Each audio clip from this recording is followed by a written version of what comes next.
Good morning, brothers and sisters. Today I'm not going to be screaming at all. I just want to talk about just few topic about the tax reform the new administration is proposing. I do not know if the past government really know the meaning of taxation. Taxation in our society brings a lot of development if it's done properly. For example, in an IT society, the rich people pay more tax to subsidize the low-income people or the unemployment people. And then from those taxation, you can also have, your infrastructures. You can have, the hospitals. You can have your tie roads and, good water to drink from your pipe and all that, But over the years, the government has paid ignorance to this aspect. But everything about Nigeria is when new government come in, new policy will follow. Nobody sustained, but there's no continuation of government. That's why governments have not been able to give back the dividends of democracy to its citizens. But I'm going to talk about that.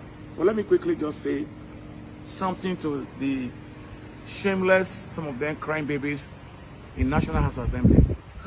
You are defending what is undefendable. You are still talking about 160 million naira to buy SUV for you.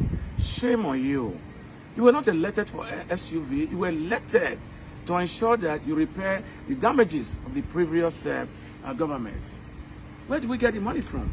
We are borrowing money.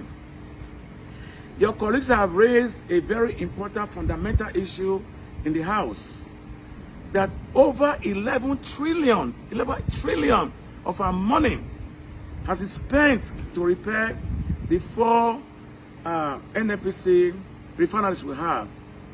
After spending 11 trillion, none of them is working. Even this year alone, a contract has also been awarded to maintain it for about $500 to $6 million.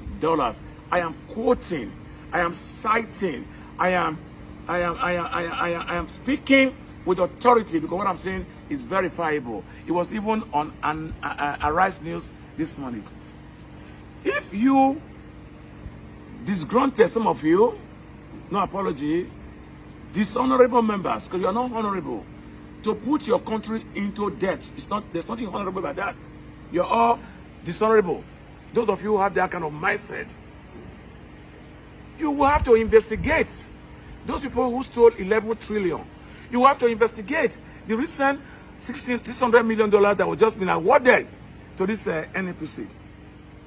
And besides that, if we need to sell the NNPC, we can have to sell it. If NSPC was my private business or your private business, would you invest 11 trillion without returns, without property, without profit? People do business for gain, not to lose. Nigerians have lost a lot of money. So please, forget the idea of you buying SUV. Because I went to the court recently to stop the federal government for borrowing $800 million. And I'm also written to the World Bank that whatever money they give to Nigeria as borrow, they should consider that money a lost money. Because I'm in Nigeria. I'm not part of that borrowing. You cannot say you want to borrow money to divide 25,000 naira for 15 million people. That is the height of fraud. Are you putting us back into poverty? We don't need that palliative. We've suffered enough. We will endure our suffering. Put that money back into infrastructures, into education. There are a lot of Amaja race in the north, over 15 million children in the street. It's a shame. It's a shame. Let us do the right thing and forget about buying SUV. Use the car you were using before you were elected, or take the bus. What's wrong with taking the bus? I take the bus. There's nothing wrong with that, okay? So forget about that idea. And now let me come back to the second issue. I applaud Tinubu for it. President Tinubu, if it's going to work. About too many revenues. Rich people pay taxation. You give poor people forgiveness until they are able to pay.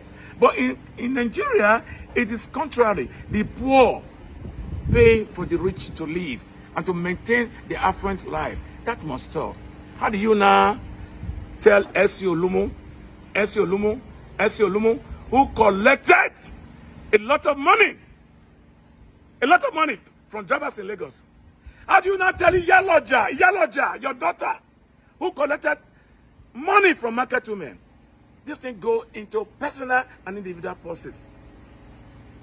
Mr. Tinubu, Asiwaju, if you want to stop corruption, you want new policy for taxation, let it start from you. Because you are rewarding MC Olumo collecting taxation from people to reward him for the election he rigged in collaboration with the disgruntled failed Mahmoud. That cannot continue. It's across the bar. That's the states of this country. You collect money from people that sell pure water, who's trying to survive. You collect money from women who sell plantain. Not paying tax is wrong. It's criminal. But government violating the citizen, not using the money adequately, it's also criminal on the side of the government. You look for your brother to put in the aims and affair where they can collect taxation, so you can have your key back. As a matter of fact, those ones who are collectors from us, who are using our taxes to live that lifestyle they don't deserve, they are criminals. They should be punished for it. So whatever policy you are having, yes, they can be good, but you have the courage to do it. Do you know that your predecessors,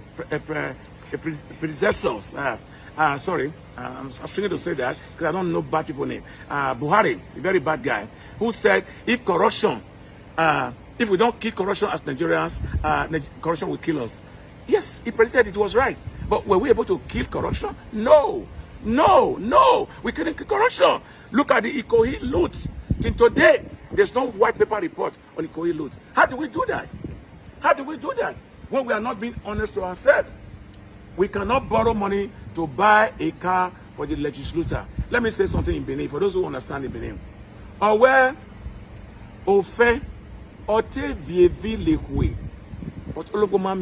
what it means is that the rats have shared the cry of forgiveness, but the pussycats couldn't accept that plea because the pussycat was hungry.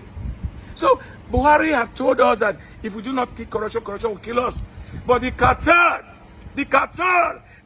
who run Nigeria that we are afraid of are the problem. We should expose them. We should redefine death sentence or life imprisonment. Look at how few Nigerians were selling out to the British citizen. They were going to take 11 billion from us. Thank God we won the case. It was Nigeria. Those things are treasonable offense. We cannot be treating them with the kid gloves. Treasonable is treasonable. It's not only trying to overthrow the government that is treasonable offense. Economic sabotage is treasonable. Those who are collaborating with the foreigner to steal our oil, they are treasonable offenses. If Nigeria must be tough on corruption, we must be tough. We must be tough with our law. The laws need to be amended. We used to have a death sentence here. That's why the notorious Anini was executed from my state, Edo State. That's why Oyenisi from the east was executed. What happened to people like Desani? Desani is more than an armed robber. Desani, the former oil petroleum minister, who is now taking refuge in London. All right? Right? Those people who took our billions, the pay robbers are worse than the armed robbers. Thank you, Nigeria. Share this video. Nigeria is going to be great if we all come collectively together to save this house, Nigeria, before it finally collapses. God bless you.